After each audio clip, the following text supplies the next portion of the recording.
This is Fowl Players Radio, your podcast for arts, entertainment, and pop culture. Welcome. My name is Michael Spedden, your host. Every episode features fun, fascinating stories about people in the performing arts, actors, authors, dancers, writers, musicians, athletes, you name it. Folks who are center stage, backstage, on camera, or behind the scenes. Sit back and listen. Let's have some fun. Fowl Players Radio is a proud production of the Fowl Players Group and the official podcast of the Fowl Players of Perryville. This is Just Bill. This is Rat Bastardson. And this is Joe Poodle from Red Dye Number 9, and you are listening to Fowl Players Radio. Hi, this is Kim of Kim's Crypt, and you're listening to Fowl Players Radio.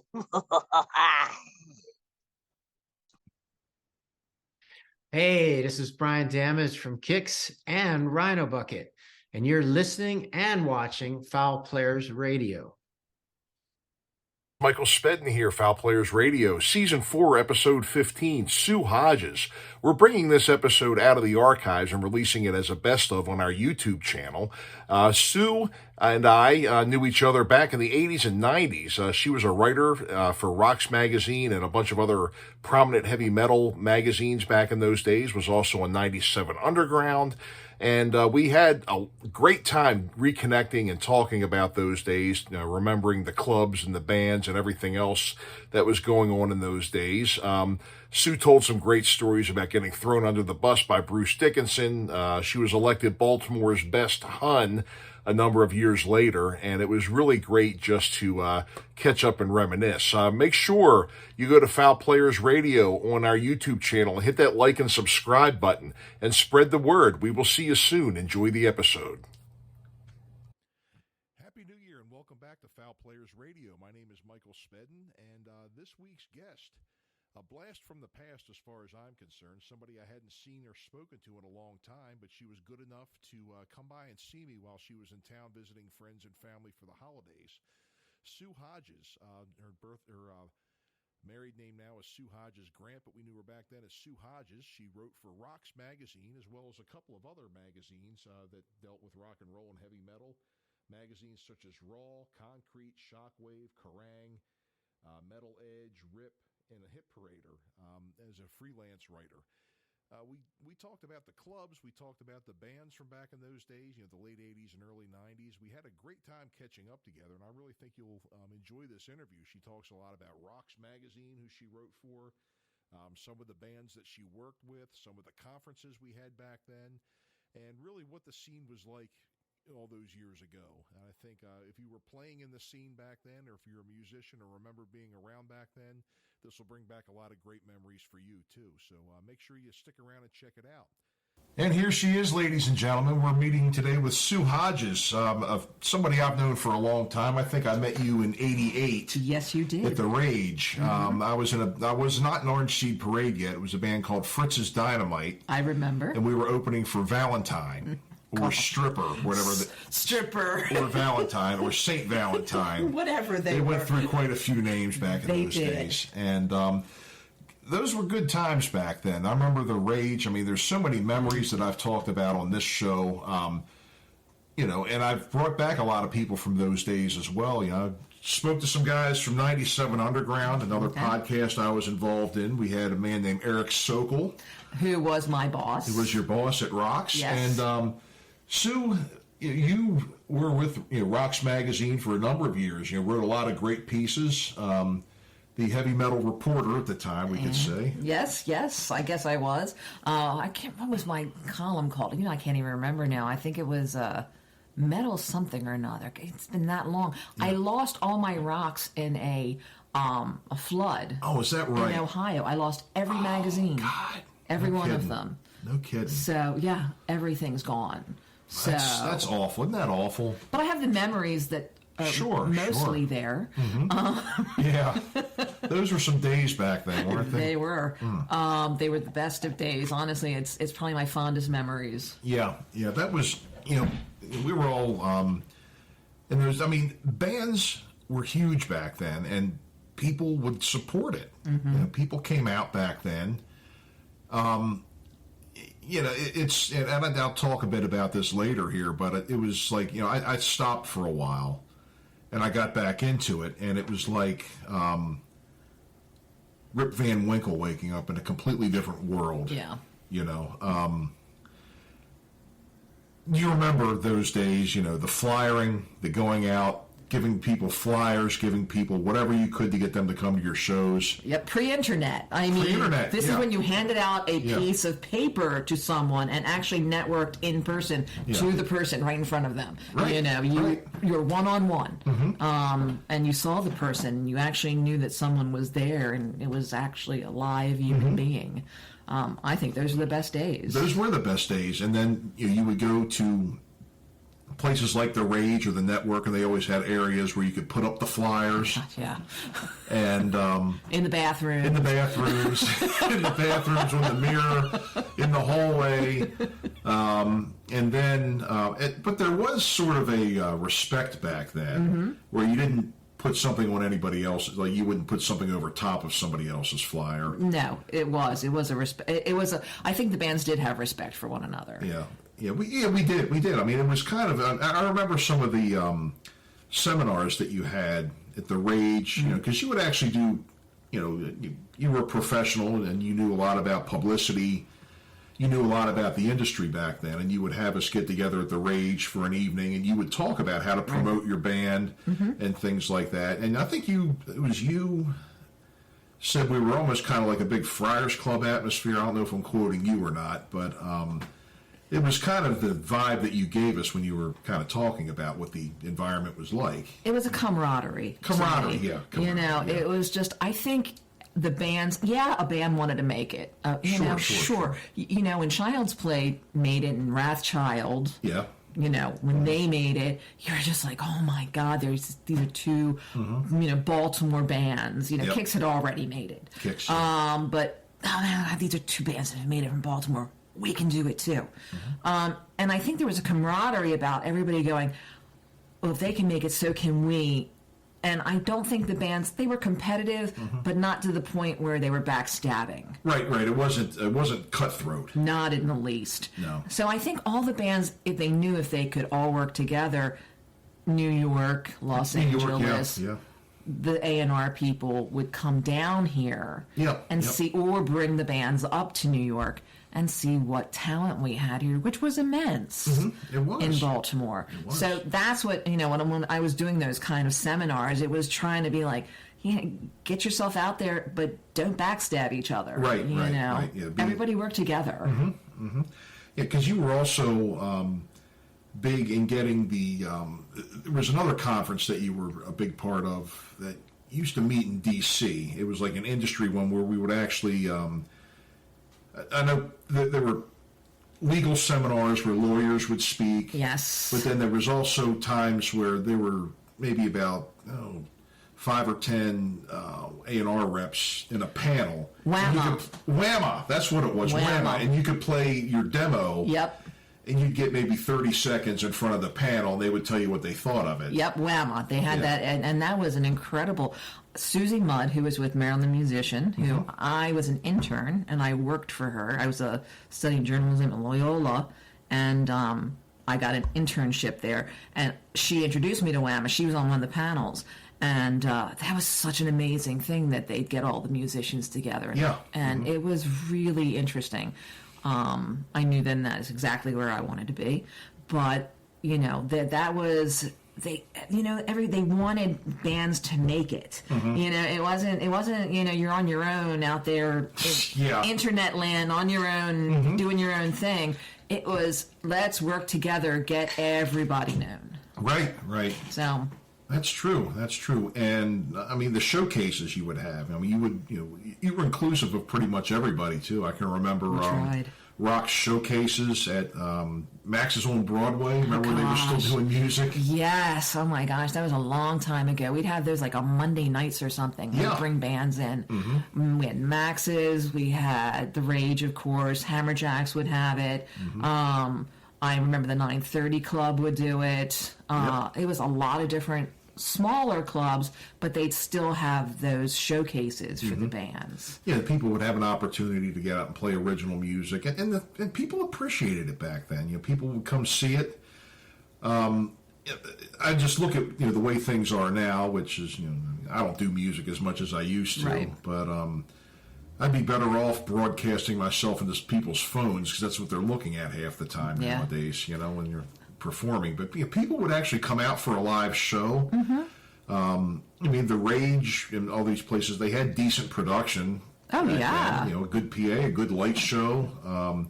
Everybody got the fog and everything else. I don't know if you all got paid, but I know that. Yeah, it was a sliding scale. Yeah, sliding. It was based on the amount of money that you would get something. Okay, sometimes, but it also depended on the club, right, as well, because the 930 Club actually paid well for original bands. Okay. I forget who it was we played with down there. We were a last-minute replacement for somebody, and we opened for somebody that was completely not in our genre. Okay. It was more of a kind of a not necessarily ska, but maybe like a heavier reggae type of band we ended up opening for, and I cannot remember the name to save my life. We were recommended by somebody to come down and play, and we did well, but it was like, wow, because we got down to the dressing room. Okay. And there was a tub, like a plastic, tub of beer. Whoa. There was a plastic tub of juices and sodas, and then there was food. There was like, what was it? Like a big, like a tray of like chicken Alfredo. You were like in the green room. Yeah. Oh, that's pretty nice. And we got paid like $150, and I was like, that's wow, big where did this money come from? then. It was. You usually made enough to get gas to get back and forth to the show and everything. That's incredible. But the Paragon was pretty decent with that, too. You usually get about $75 for playing the Paragon, and that was gas to get down there. That was fun in College Park. Yeah. That was a pain to load into, though. You remember those steps? Oh, yes. Everybody complained. Every band complained about those steps. We played there with actually somebody else you knew well, Peking Opera. One of my favorites. Yeah. I actually worked with them for a while. You did? I did. I remember you doing, you were a publicist? I was. After the fact. And I went on tour with them, and when they were... Oh, if you could see this, but they were within like a millimeter of getting signed, and grunge came around. Yeah. And it tore everything up. Mm-hmm. But they were a very good band. They were a good band. They were all like highly trained. They were. The two brothers. The two brothers. Stacy and Chuck. Yeah. And they were trained in like, Balinese gamelan, and they sang in cathedrals in Europe, and they were. Chuck was studying to be a doctorate in ethnomusicology. I remember that. He was a PhD student. Yes, he was. These two, he could pick up an instrument and play it. You just handed it to him and he played it. And Stacy that's who was the lead singer, Stacy Payne. Mm-hmm. He is making music again. It's online. Is that right? Yes, he is. Is that right? They're not living around here anymore. They're in Kansas. They're in Missouri. I think that's where they were from. Kansas. They are from Kansas City. Yeah. And I think that he is a brewmaster. Oh, is that right? Yes, he is. Is that right? Yeah, they love beer. Oh, yeah. They loved beer. We used to make runs to get beer all the time. And he's a brewmaster, and I don't know what Chuck's doing, but Stace has a large family, and, the kids are great, and he's doing well and putting music out again. Right, But they were a good band, so. Well, yeah, I remember them. We played with them a number of times, and they were always cool guys to us and nice everything. Guys. We did the Paragon with them, played with them a million times at the Rage. Oh, yeah. And the one guy in that band I really got along with well was that bass player, Malcolm. He was like half my size. Oh, Malcolm. I know. And, poor Malcolm, but he was so good. He was a jazz... he was like a big jazz influence on him. Incredible. And he played like this... I think it was like a 6 or 8 string bass, and the thing was bigger than him. and he popped, and he was so amazing. He just held down that bottom line. He was so well polished, and he could just play anything. And I forget their drummer's name. I remember the guy Sean Shea was with him later. But there was a different drummer at first. I can't remember his name. He went with somebody else. Yeah. When management, sadly, this is what management does. Yeah. When you get management says he doesn't fit, and he doesn't fit.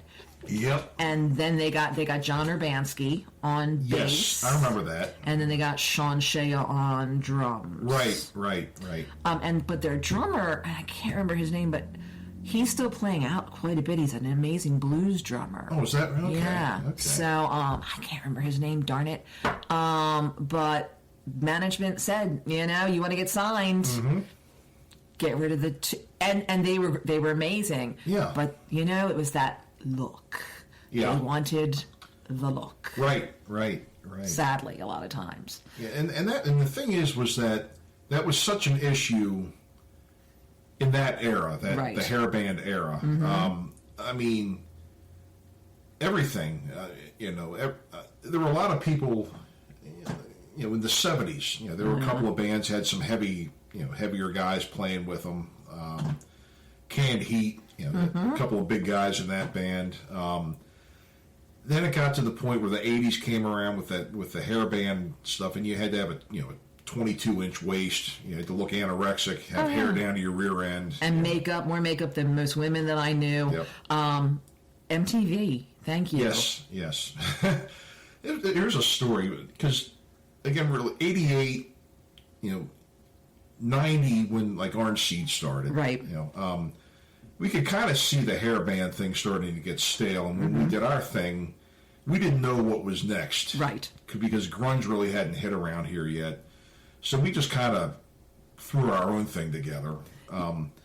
We were at the bar, the Rage, right, in there one night, and this guy comes in. He was probably about 5'5", probably about 6'3" with his hair, and he came in with the Seinfeld puffy shirt, the leather pants, the handcuff belt, right? The boots, and it was kind of hard to tell him and his girlfriend apart. Okay. So they come over to the bar, the guy's like, so the guy comes over, and Fritz and I and Sean were there, and he comes over and he goes, "Hello, honey. My wife is here to join us too." So the guy comes over to us and says, "You guys liking the band?" And we were like, "Yeah." He goes, "Well, I've played in lots of bands." And we're like, "Oh, well, that's nice. Okay. Good. Fine. Okay." So he says, "I've played in New York and Florida and Delaware and all these other places." And we're like, "Good. Great. More power to you, pal." He says, "I'm from L.A. Oh. And then his girlfriend looks at him and goes, "You are not. You're from Pittsburgh." He goes, "Yeah, but look at me. I should be from L.A.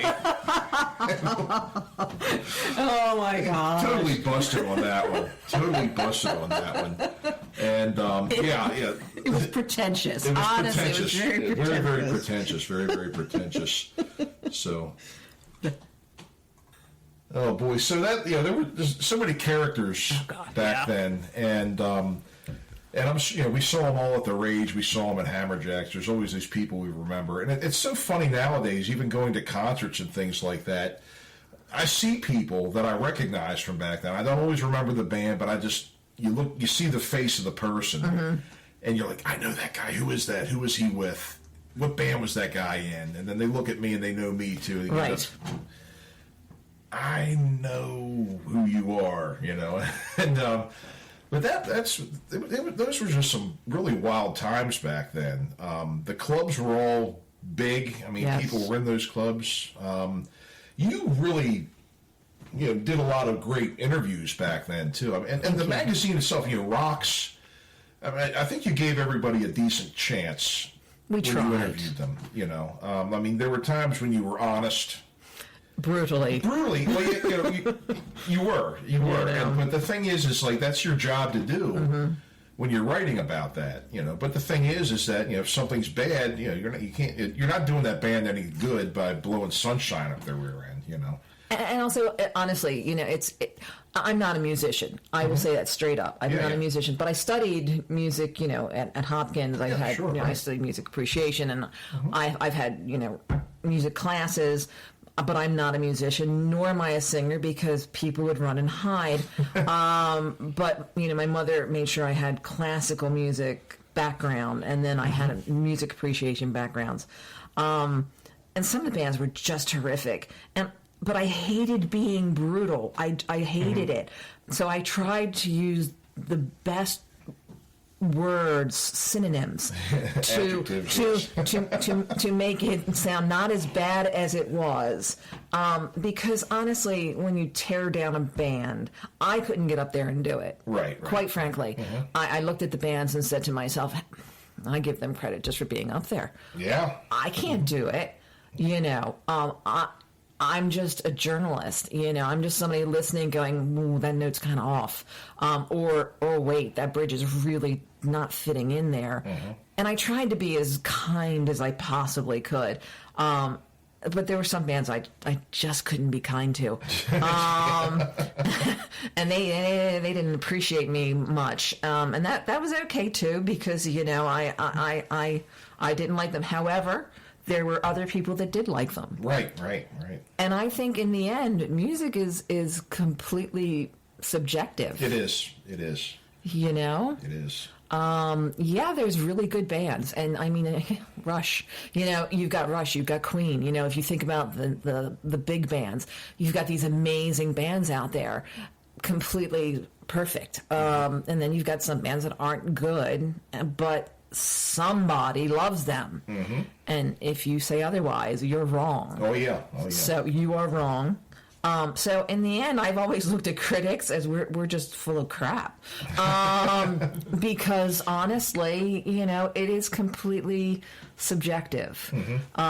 Maybe I had a little more of a background because I studied music, appreciation, and listened to music since I was, started with classical and such. But in the end, other people would go and love these bands that I hated.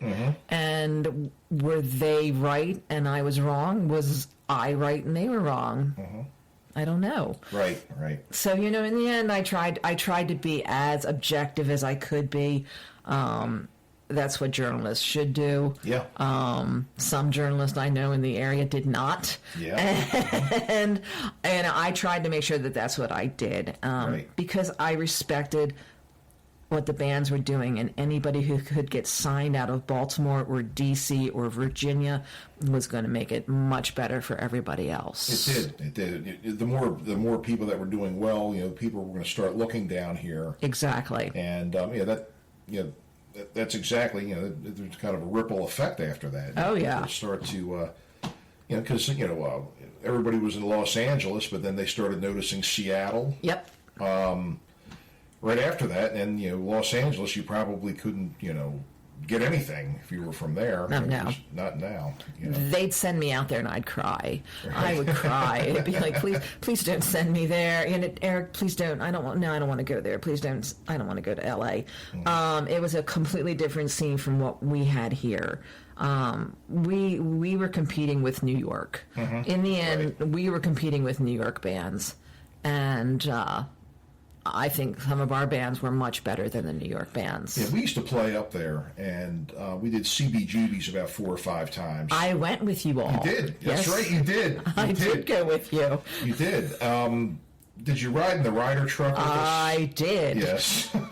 One of the worst things in my life. That's right. I'm scarred forever. Thank you very much. I think it was like me and Ray that drove us up there, and that was a trip. And then, oh God, where else was it? We talked about 9:30 in the Paragon, and CBGBs, they were decent to us as well. They were treated you well. I mean, there were a lot of people had these fears of going to New York and having the dealing with the stereotypical New York attitude with people. But I have to say they were pretty fair to you up there. it was a good place to play. I've got fond memories of it. Oh yeah, especially the bathrooms when the toilets would overflow into the main floor. My wife and I watched the CBGB's movie with Alan Rickman. Oh Lord! Did you see that? Yeah, I did. Yes. He was playing Hilly Crystal, and oh my gosh, he did a good job. Yeah, 50,000 bands in one disgusting bathroom. And it was. Yes, and so she saw that. Mm-hmm.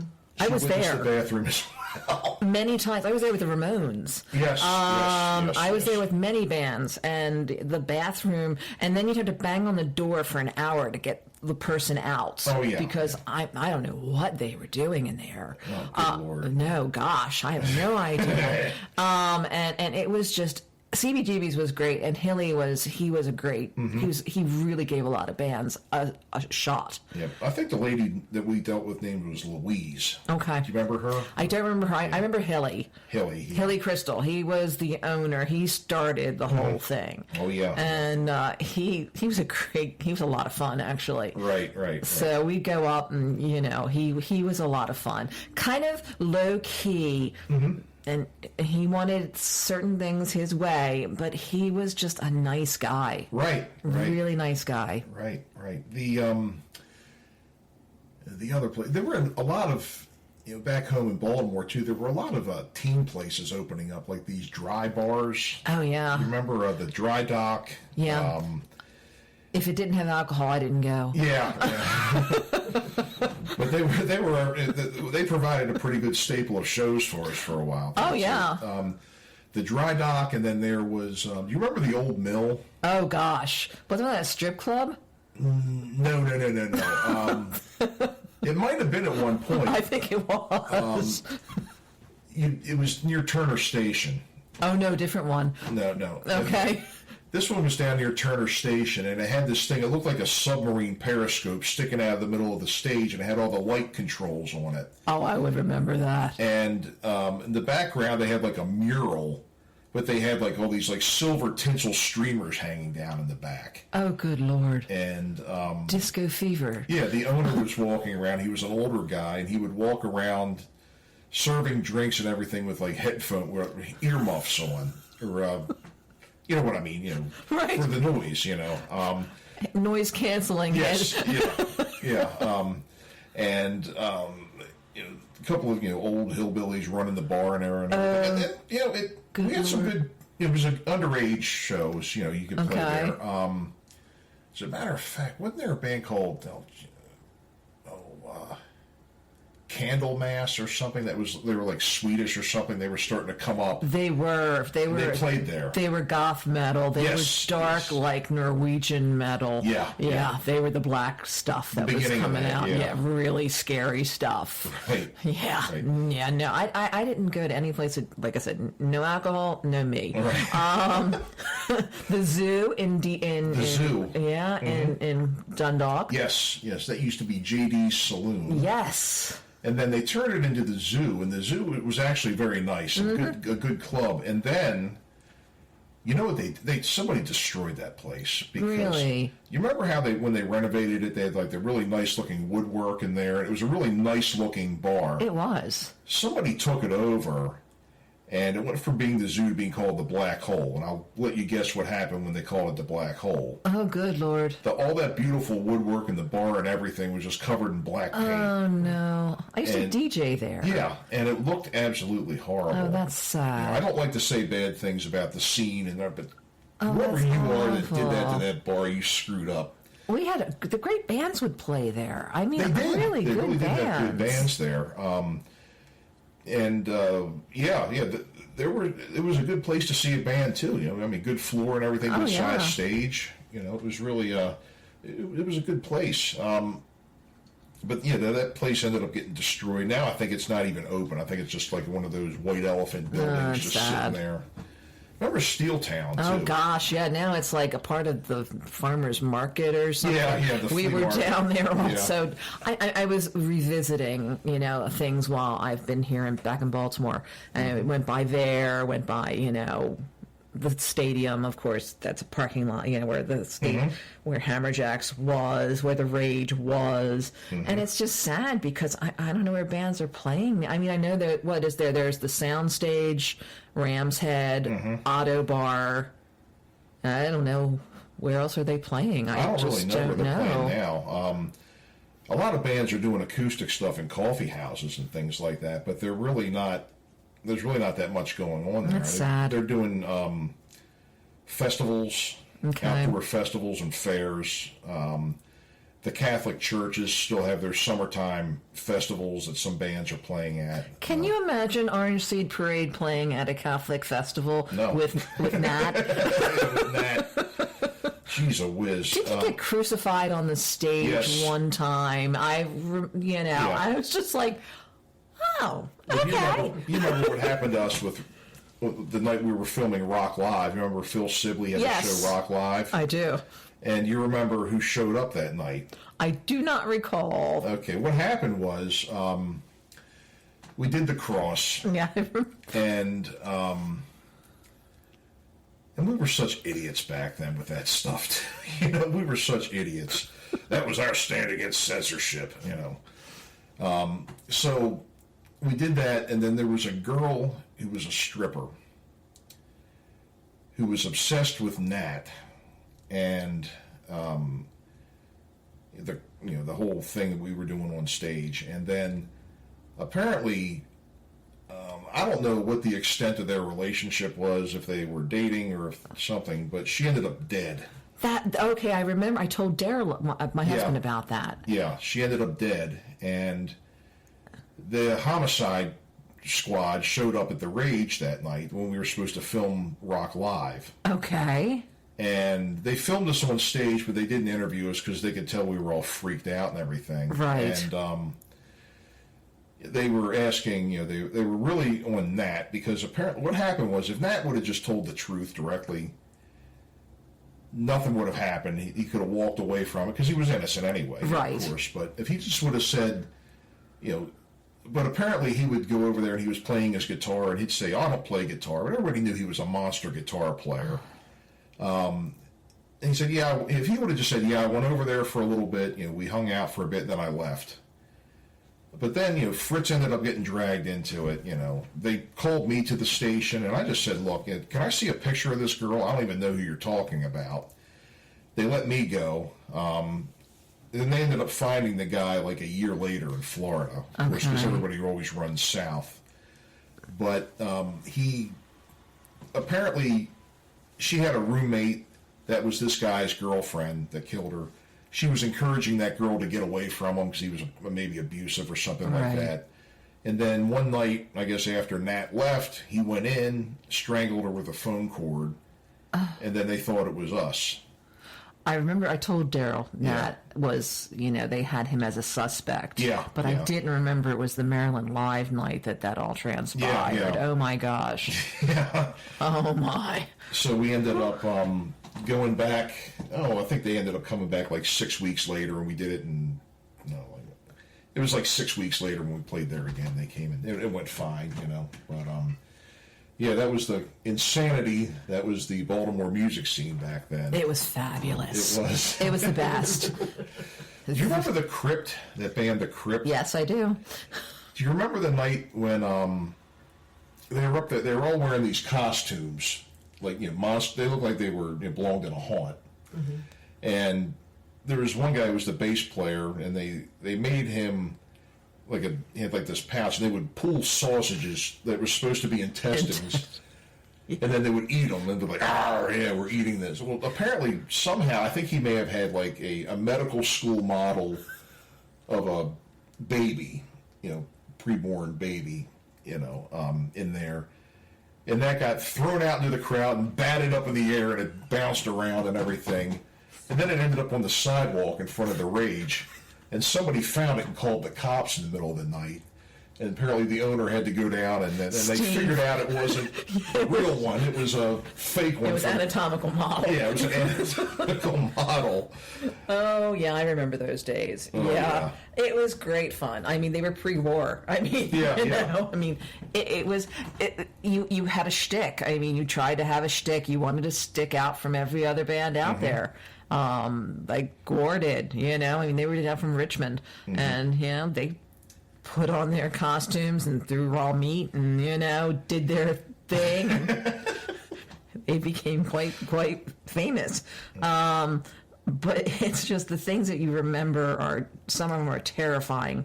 And hilarious when you think about it now in retrospect. But I just remember Orange State Parade constantly, and that your band was very dramatic. Yes. Very dramatic, which was fun, because you had the bands that were just doing the glam thing, and you all had drama going on, which was good fun and always fun to see. So I enjoyed that immensely. And plus, back then, Fritz and I were too fat for spandex, so we decided, no, we're not going to go that way, And we thank you for that. Yes. I thank myself for that. Do you remember another one? There was some band, they had like this big muscle guy was the singer, and he would pass, like, it looked like a pipe or something around, and have people try to bend it, then they'd pass it back to him, and he'd like bend it in half on stage and throw it aside. I don't remember him. Okay. I don't recall that one at all. Yeah, there was some of the dumb things people would do on stage back then, but it was good fun. It was. But outside of the local stuff, I mean, you had some great national act interviews. The one that I remember the most that really sticks out to me, and you were my hero, was when you interviewed Bruce Dickinson. We just saw them recently. Yeah. In Phoenix. Bruce, this is all right. I knew Jim Patulski was Bruce was doing his solo album, and Jim Patulski, who I knew very well with Columbia, and that was the label that Bruce was on for his solo efforts. I knew Jim. And Jim said, I want you to interview Bruce. Come on in. Come down. We're down some, really posh place down the Inner Harbor. You take Bruce and talk to him for a couple hours. Well, Bruce had other ideas. Bruce wanted to go down to the Inner Harbor. He wanted to eat shrimp. He wanted to get on the USS Torsk. He wanted to see the ships that were down at the harbor. He wanted to have a beer. Basically, I had Joanna Jackson, who was our photographer at the time. Yeah, Joanna. Fabulous photographer. Very good. Amazing. She's in Las Vegas now, I understand. Right? She's beautiful. I think Stardog Photography, if I'm not mistaken. Fabulous work. He, basically is running us, because Jim's gone now. Jim's up. He's running us almost down to the Inner Harbor. And he decides, well, we're going to have shrimp first. And we're sitting outside on the pavilion. Beautiful day. And all the kids are passing by. We're eating shrimp. Kids are passing by. And they're looking. And they go, and then they come back and look again. Finally, one had the audacity or the chutzpah to come up and say, are you Bruce Dickinson? Yeah, mate. And and he's signing everything. He was so polite and so wonderful to these kids and just talking to them about everything. Then he wanted to go on the Torsk. He wants to go on the USS Torsk and take a tour of the Torsk. So we've got Bruce Dickinson going on a submarine.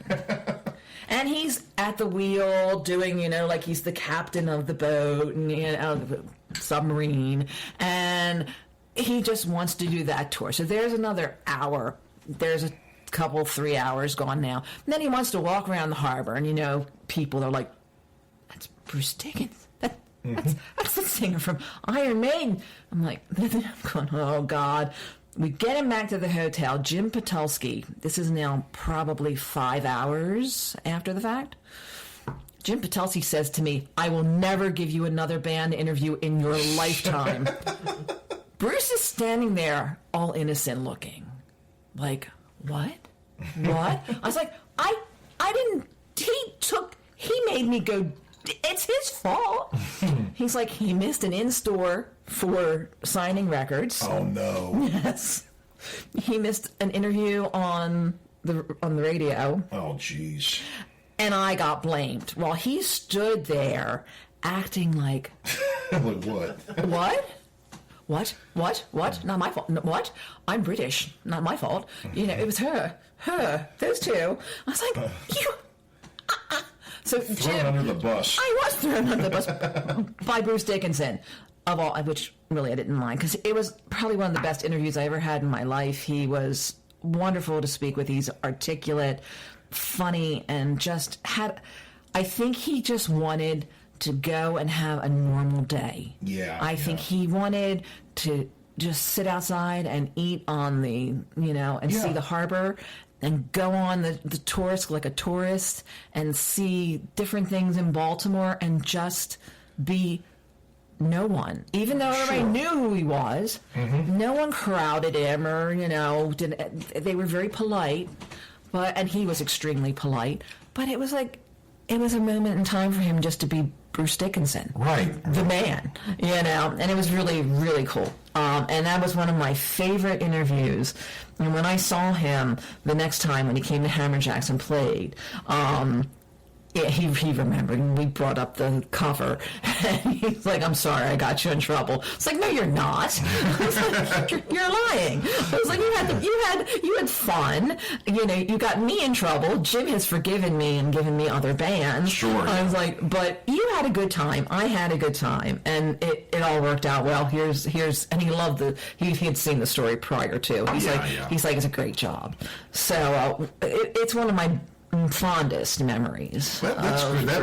I was like, wow, because Iron Maiden's always been one of my hero bands of all time. Oh, I love being Iron a bass Maiden. player, of course. Now, what are some of the others? Because you worked for quite a few publications back then. As a freelance writer, Yep. Rip, Yep. as you'd mentioned, Metal Edge, Yep. Shockwave, Yep. Raw, Kerrang. Who were some of your other Hit Parader? I think you'd mentioned. A Hit too. Parader. Yeah. I had also worked for Concrete. Okay. They were the largest marketing. They did a magazine and they did marketing for all the bands. They had an East Coast column in there, and I worked on that. I did the Maryland section for that. Okay. So I worked for whomever wanted a story. ROX got my first draft all the time. Sure, yeah. Constantly. If I interviewed Jane's Addiction, they got the first draft of it. Someone else would get a different story as long as Eric, because Eric was my publisher. Right. And as long as Eric didn't mind, I could pass along another version of the story to whomever. Yeah. So there were quite a few whom I passed stories to and made extra money. Yeah. So it was always nice to have your name out there. So I was able to go to a lot of different places because of that. So in working with the ones in the UK, I was able to do a lot in the UK. Oh, is that right? Is that right? Yes. Is that right? Yeah, so did you travel over there to interview people? Yes. Some of my closest friends live there now. Is that right? Yeah. Okay. I was on tour with quite a few bands over there. New Model Army, whom I adore. One of my best friends managed them.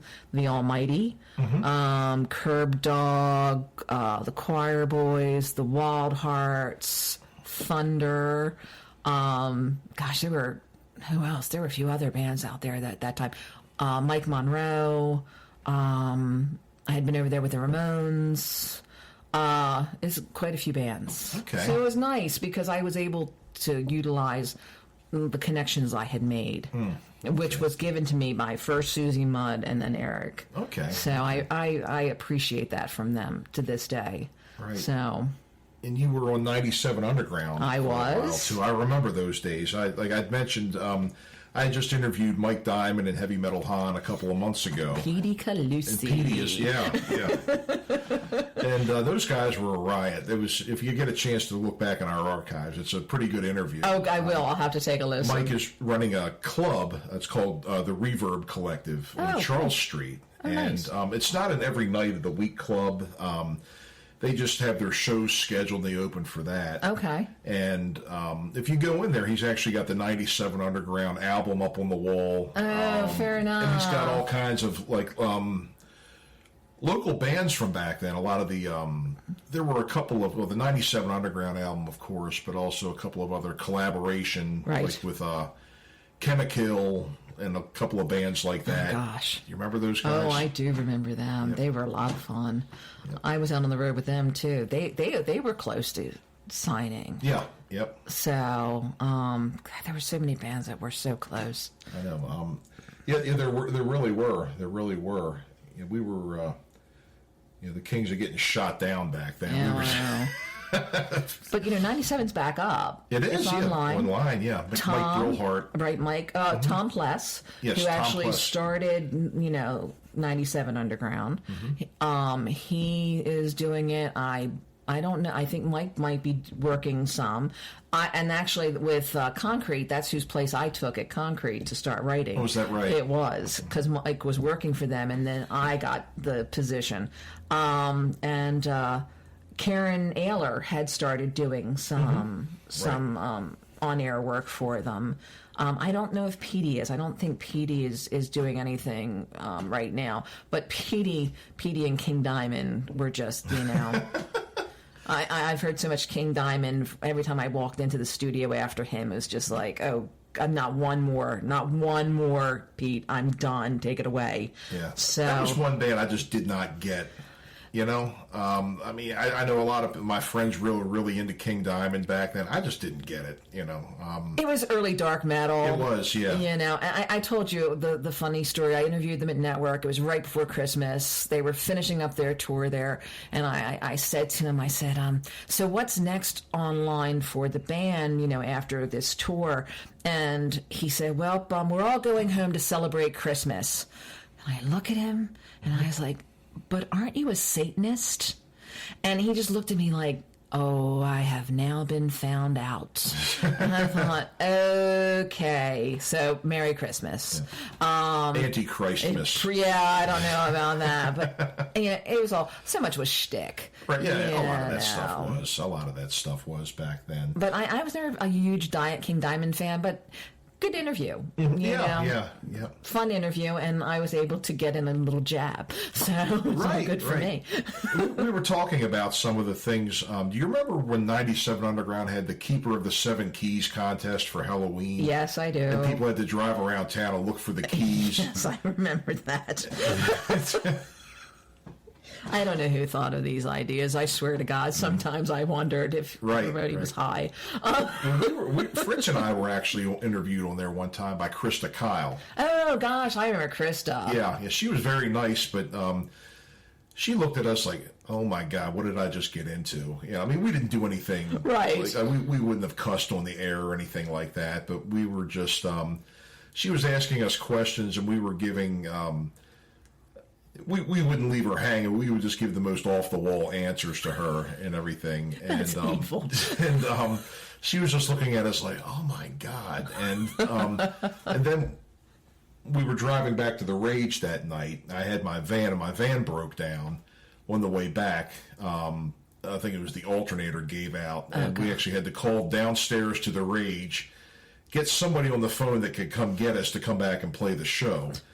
And, luckily we were able to leave our gear there and everything, because the van, I had to drive down to Patterson Park and put a new alternator on my van the next day. You're lucky the van was still there. Yeah, it wasn't up on cinder blocks or anything like that at all. Exactly. I mean, honestly, you're very lucky that didn't happen. Yeah, I was. And I was able to, be underneath the hood of the van and fix it without having somebody stick a gun in my ribs or anything, And I was like, what are you going to get from me at those days when I was broke? Any of us. I mean, any of the bands, it was just like, none of the bands had money. Mm-hmm. I remember Mitch.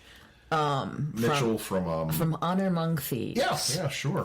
And they would go around, and he borrowed $1 from everybody at the Hammerjacks. Can I borrow $1? Mm-hmm. Yeah.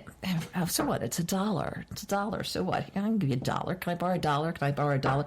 Do you know he bought a brand new Stratocaster with the money he got for that? Yeah. He did. He borrowed that much money from people because he'd be constantly borrowing $1. Mm-hmm. And none of them had money, but that's how he got a new guitar.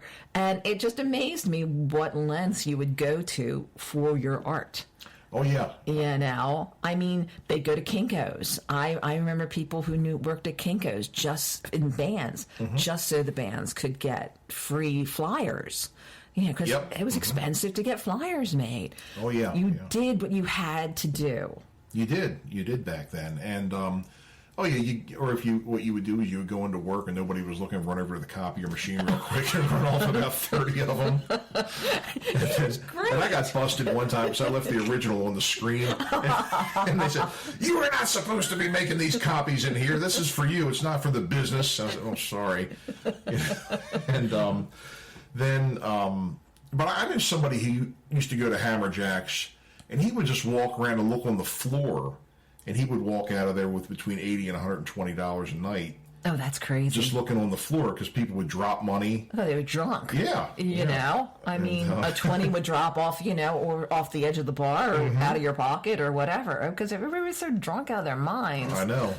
I probably lost a lot of money that way, too. Oh, yeah. I mean, it was just, but it was what you had to do.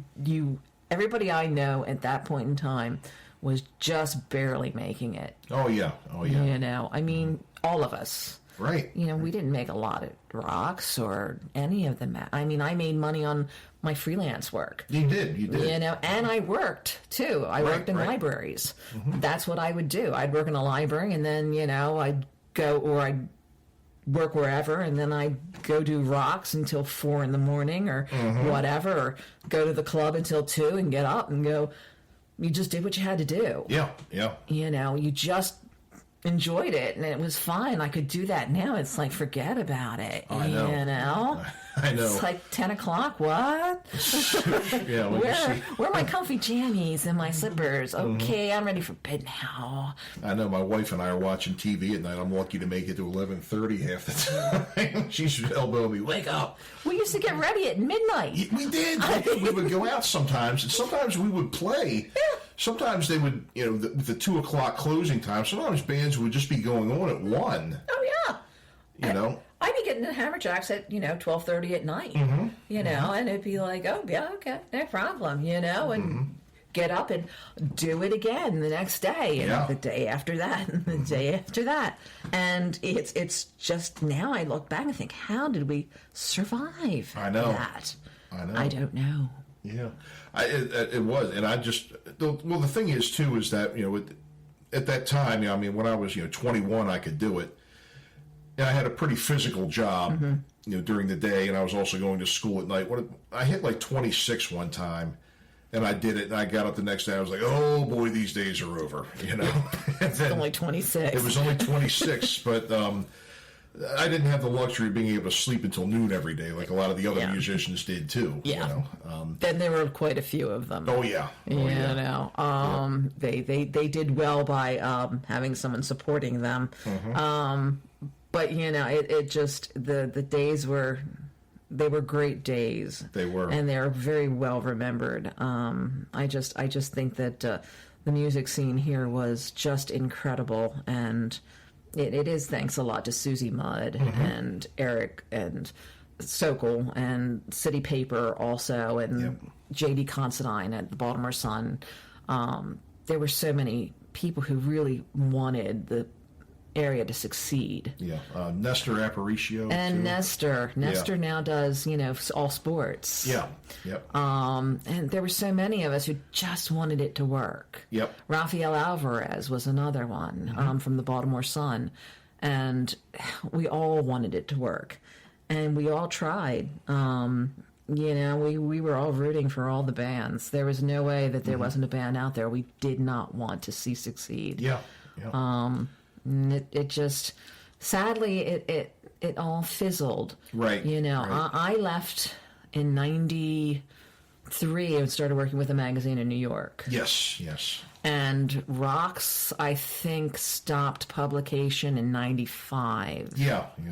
And now there's really no publication that you can hold in your hand. No, you can't. And I miss that. I miss holding something in my, as a library. I'm a librarian now. I miss holding that magazine in my hand. I mean, Rip went away, Metal Edge, Jerry Miller, who had run Metal Edge, left, I believe, in like '99.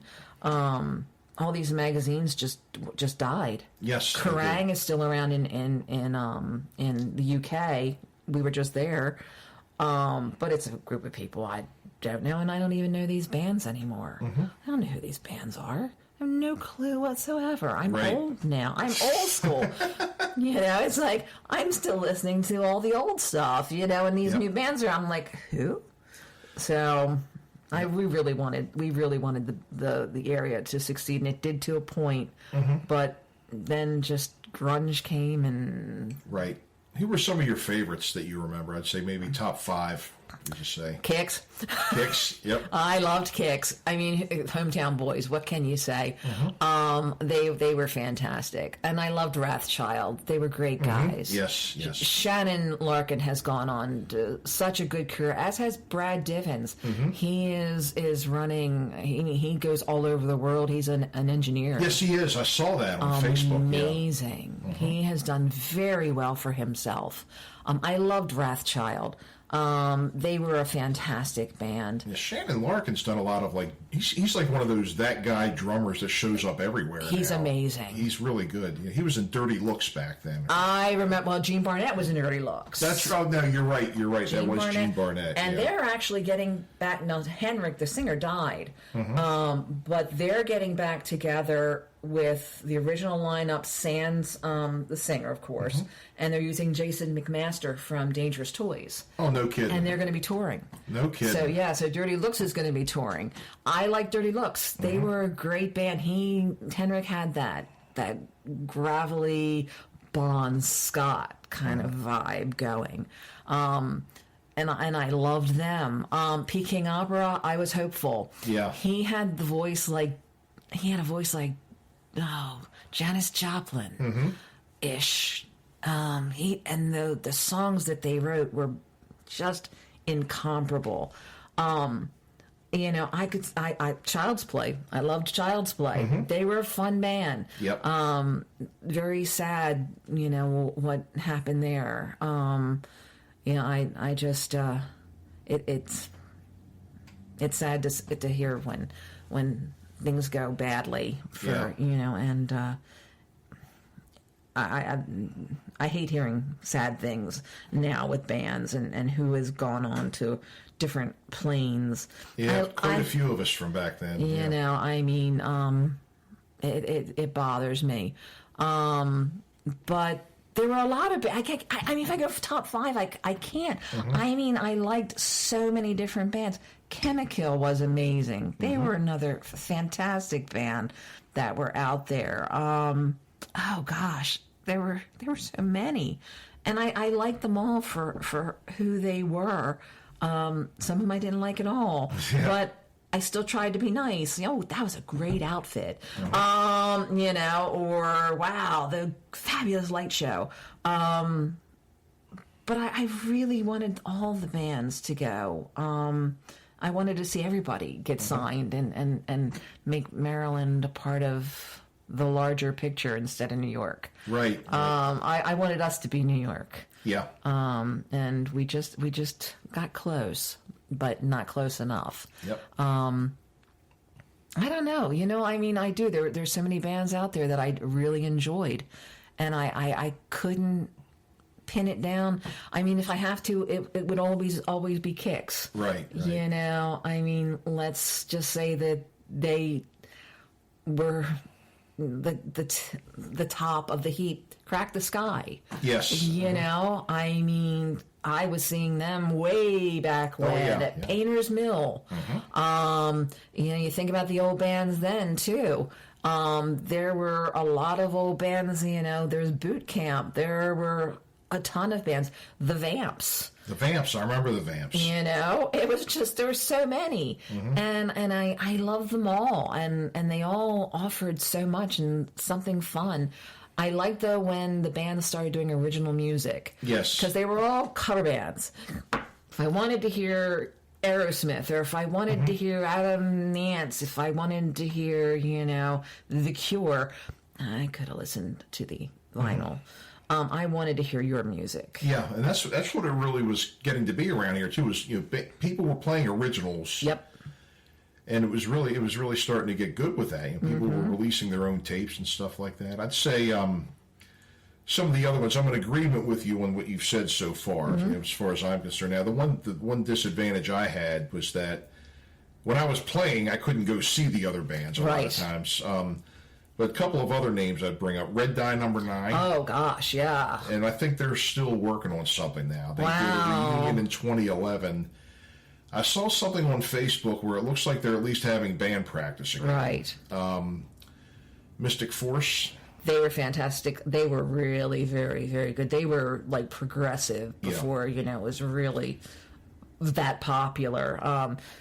Good Charlotte came out of Virginia. They were amazing.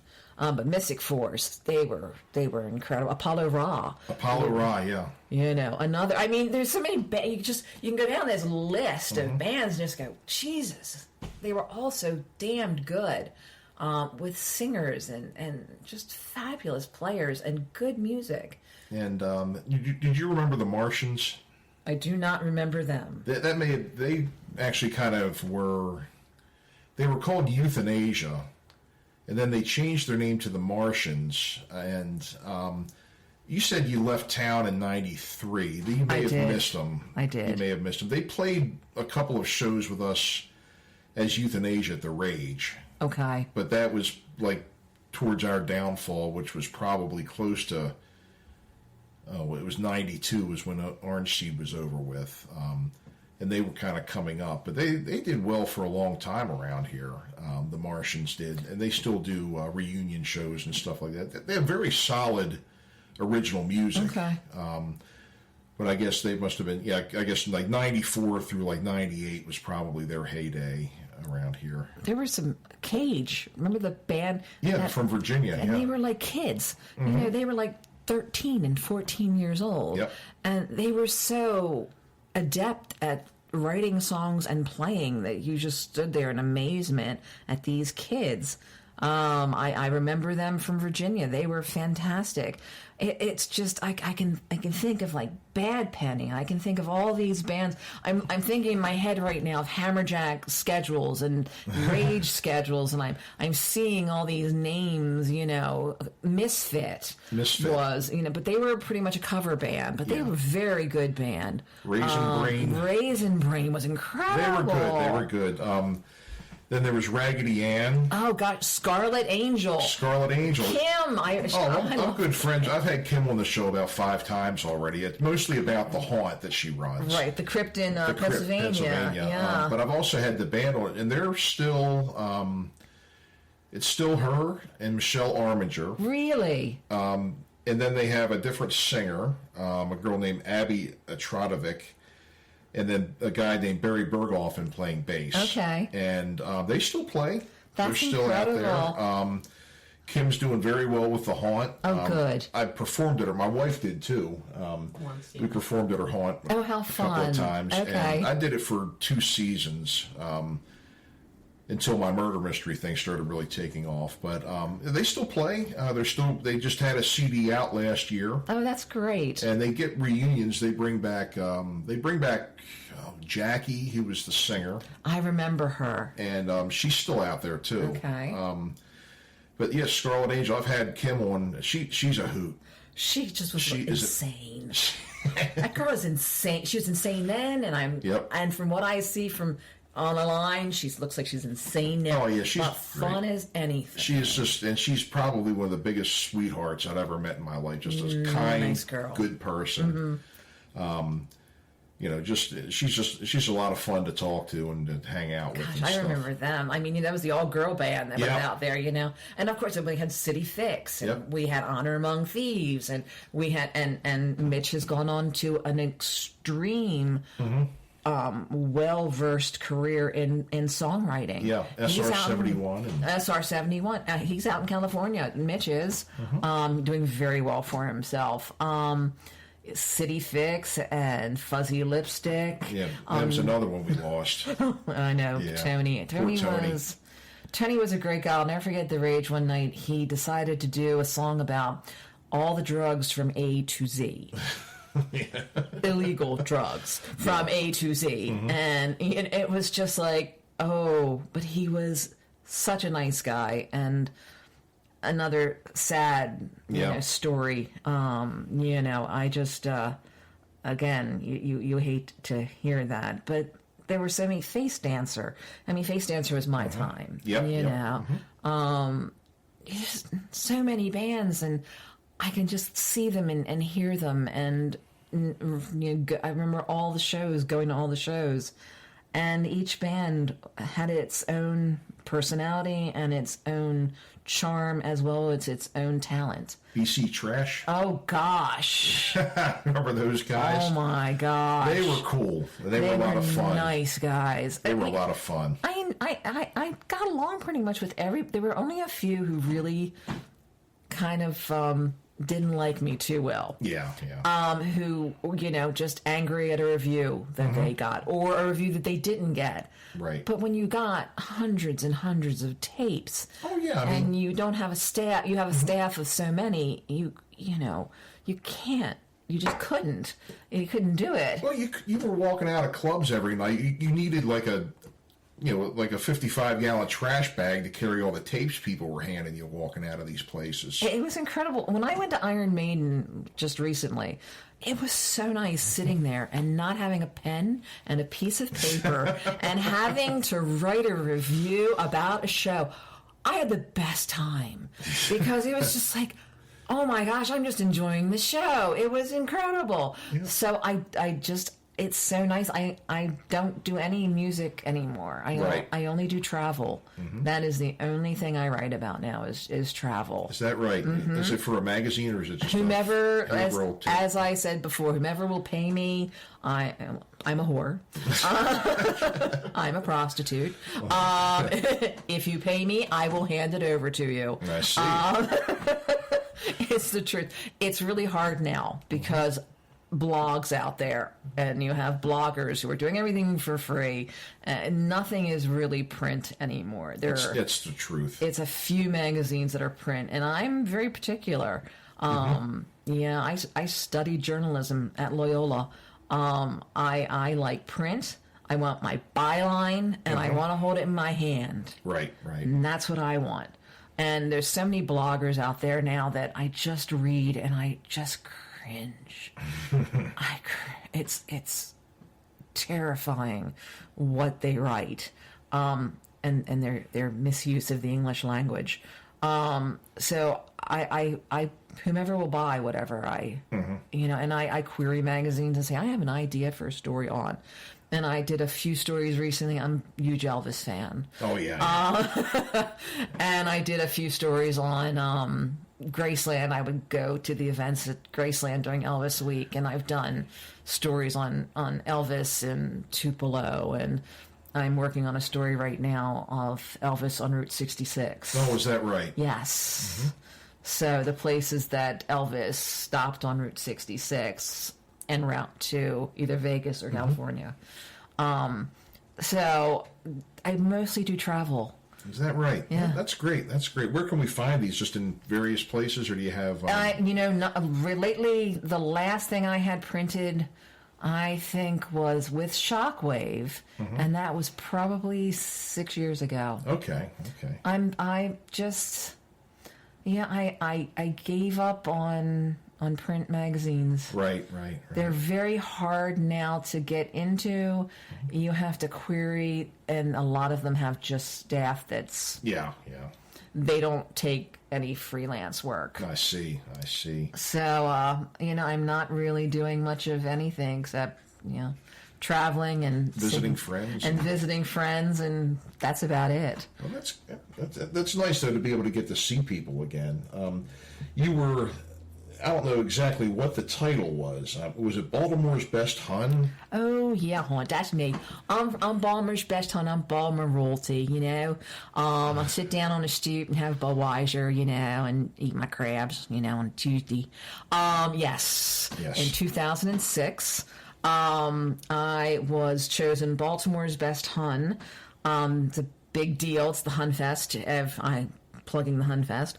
Every the second weekend of June, right before Father's Day. I think it is. Before. Yeah. Mm-hmm. It's a 2-day event, and they choose from a wide array of Huns, the best Hun of Baltimore, and it was a lark.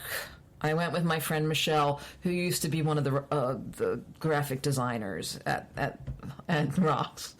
We get all dressed up. I think I remember her. Yeah, big blonde hair. She used to date Idzy from Child's Play. Okay. Big blonde hair. Big blonde hair.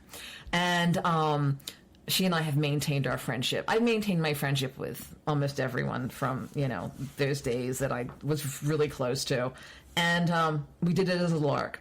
So I went in a muumuu with my hair very large, and and they ask you why should a couple questions, why should you be Baltimore's Best Hun? And of course I said, well, I'm a librarian, hon, in Baltimore's a city that reads, so I got to be your Baltimore's Best Hun.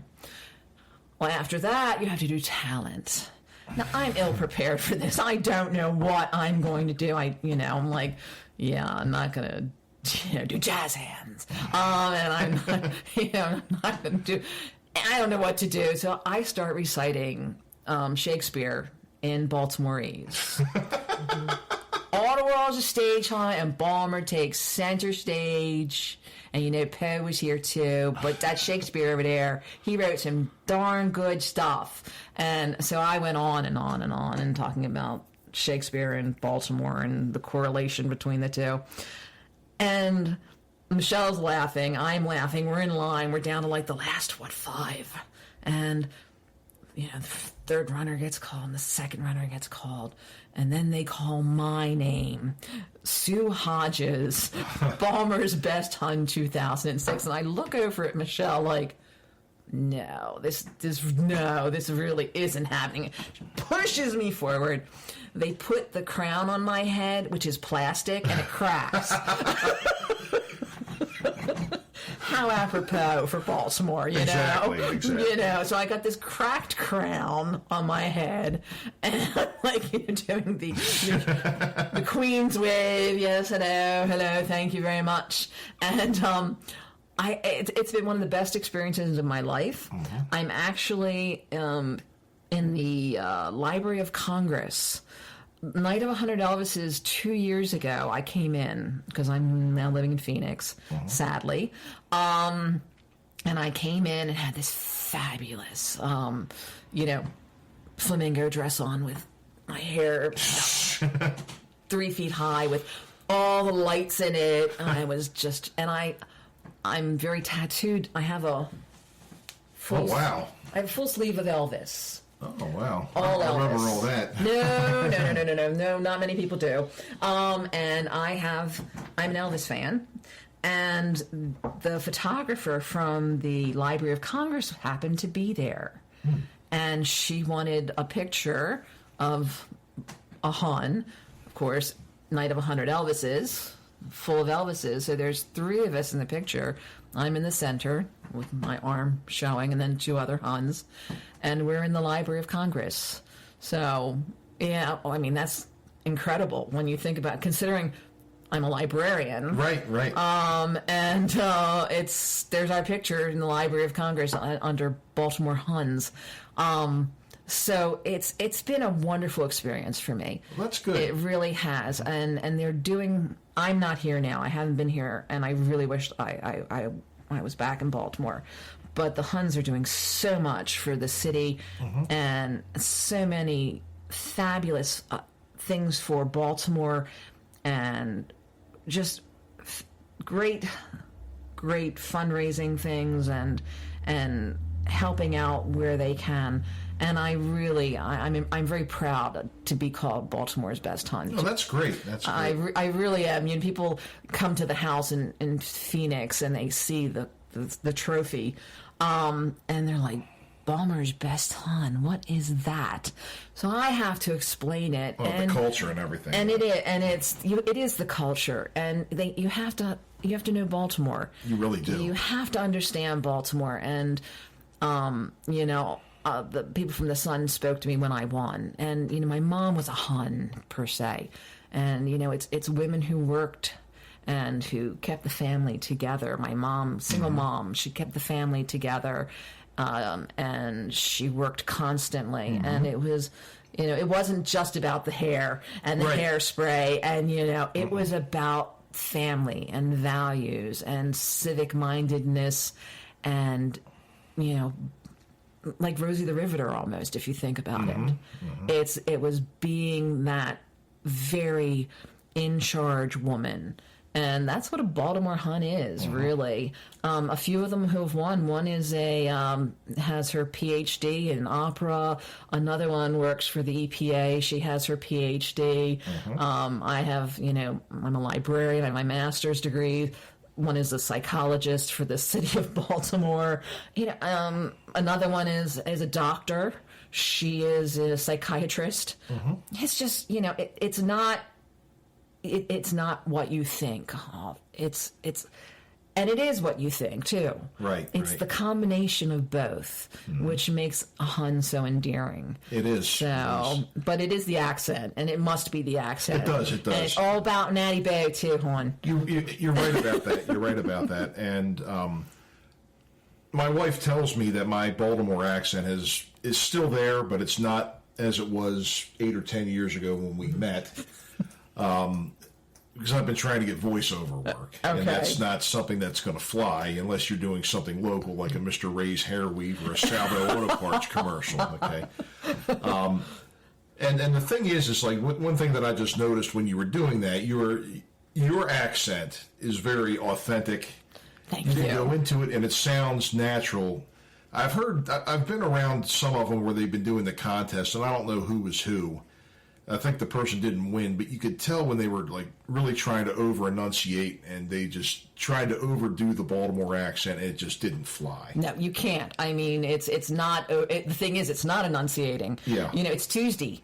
It's you're not enunciating. The funny thing is, if you understand, it's almost Appalachian in its origins. Yep. It's a North dialect. Carolina and Philly is what it is. Very much so. It's a dialect, and it combines so many different areas because Baltimore had so many different people coming through. You had the steel mills. You had all these different people coming to Baltimore to work for Martin Marietta, to work at the steel mills, and a lot from the South and from West Virginia. So you've got the Appalachian, Western PA too, all over, and Pittsburgh, and you've got the combination of the accent, and it's fantastic to me. However, my mother told me if I ever had that accent when I grew up, she would kill me.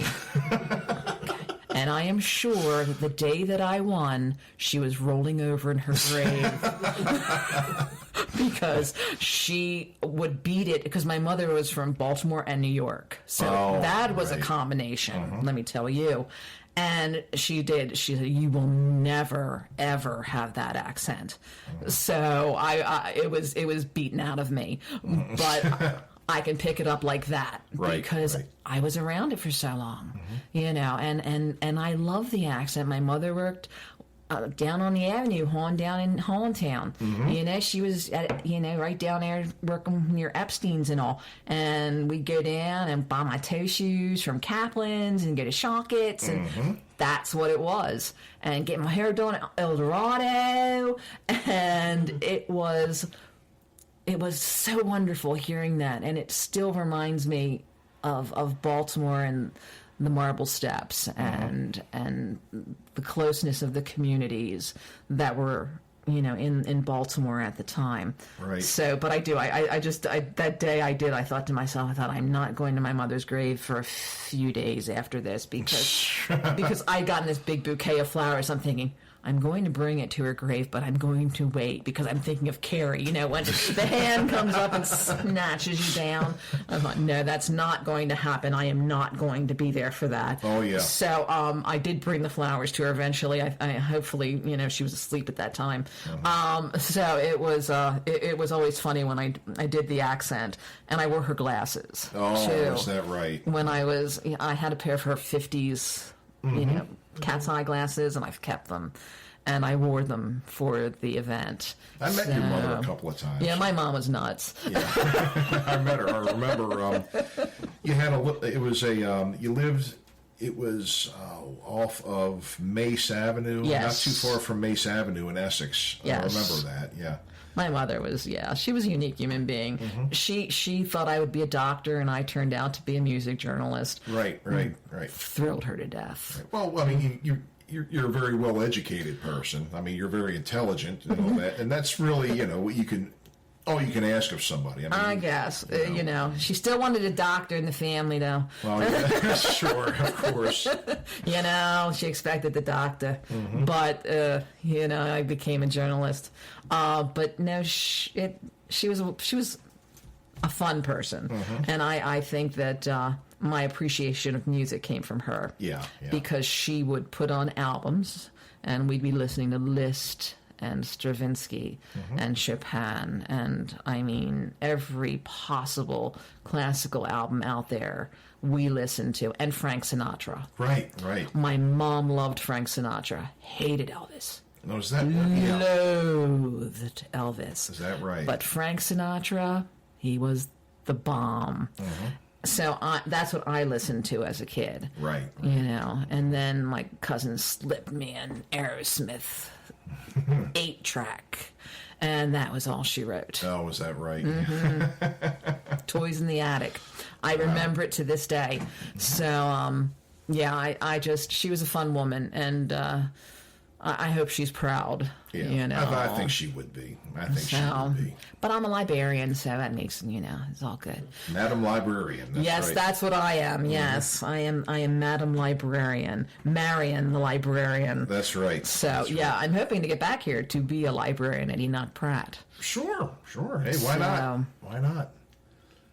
Well, it's been wonderful catching up with you. It's been fun. I know. I think We've tried to do this for a while when I come in. Yeah. And I get in a lot. You do. Well, you'll have to come back and see us again. Oh, too. I will. Because there's so many things that we didn't talk about. Oh, gosh. See, I want to bring the old, if I had the old rocks. Speaking of which, Eric's if anyone, I don't get to see him. I really... we're in contact, but he's in West Virginia, and I really never get to West Virginia to see him. Like I said, I lost all of my rocks. We got married, and we had a flood in Ohio, and every one of my magazines and my negatives. Oh. Gone. They're gone. There were a few things that were in places unknown. That I found under the bed in something, but I lost every single ROX magazine I had.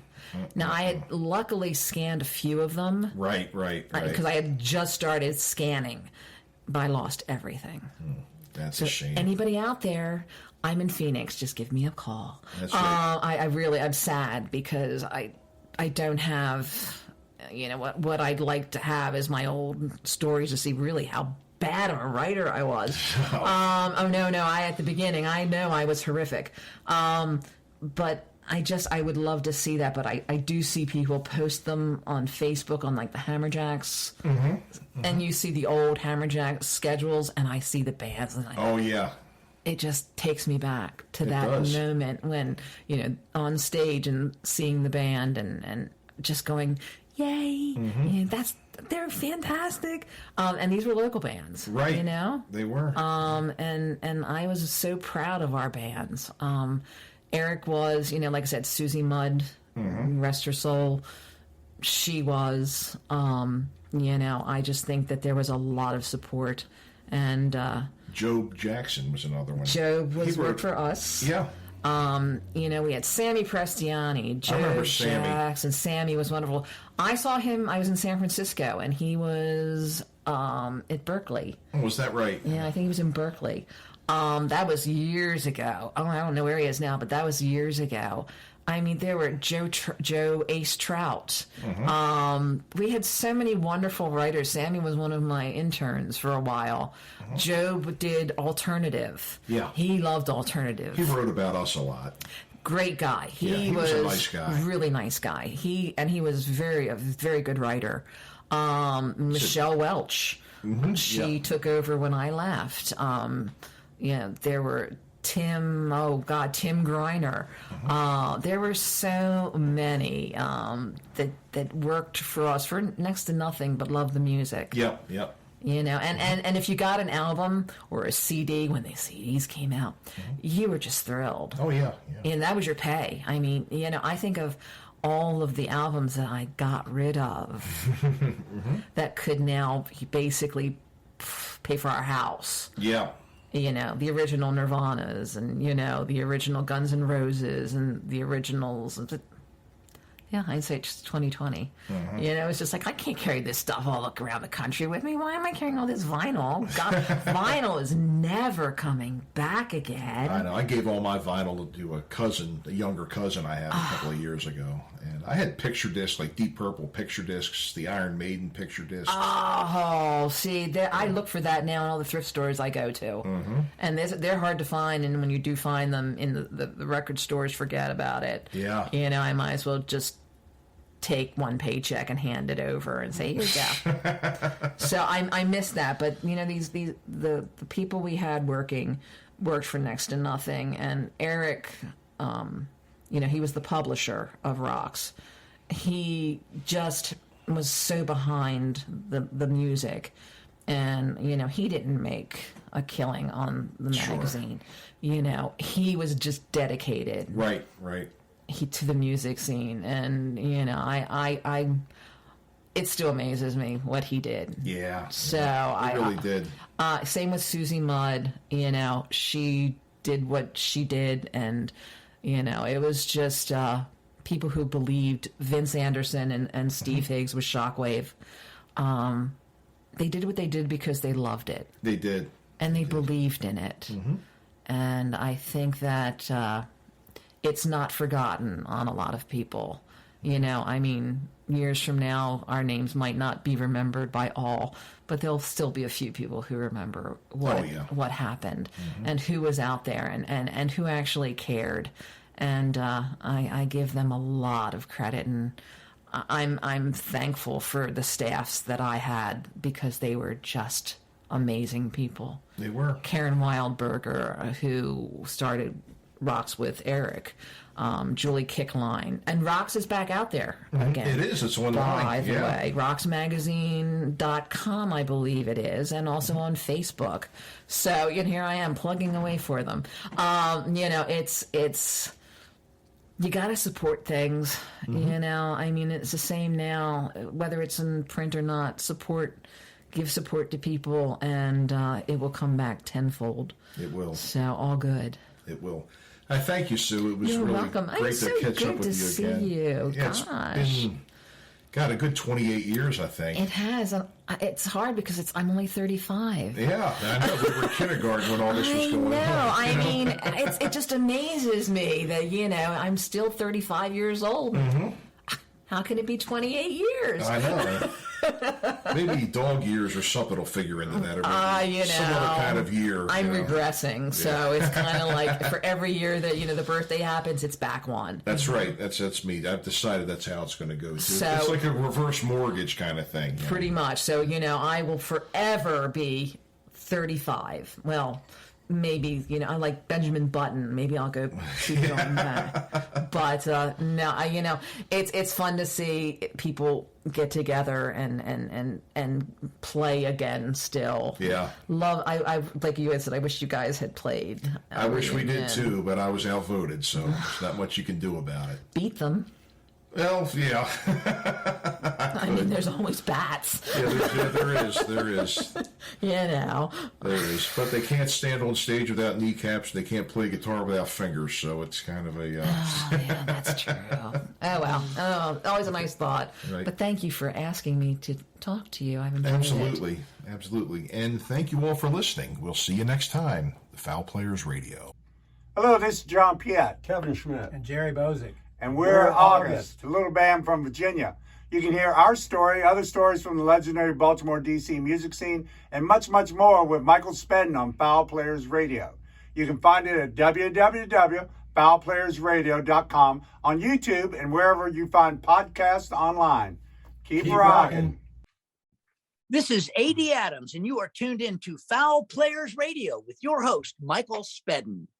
Yeah, hi, this is David Simmons from DC Star. And I am just encouraging all of you to tune in to Michael Spedden's show on Fowl Players Radio and love the rock and roll of the past and the art of the future. Hi, folks. This is Jay David, and you're listening to Fowl Players Radio.